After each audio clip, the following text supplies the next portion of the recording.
自己嘅洗面用品嘅喎。例如好多人話我淨係用清水洗面嘅咋，又或者我沖涼嗰時咪用沖涼液洗埋咯。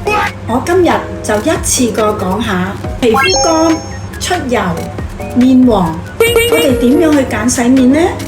第一支係綠色嘅能量滋養泡泡，專門對付面乾、繃緊或者起皮。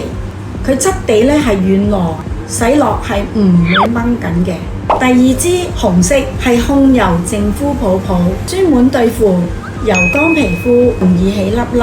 佢洗後咧就唔會扯乾皮膚嘅。個澳門嘅潮濕天氣就最啱啦。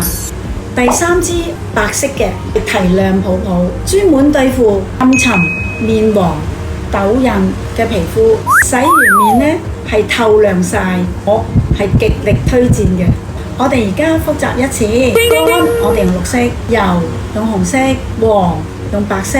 大家咧知道點樣揀啦？想改善皮膚咧，洗面係第一步，係最重要嘅。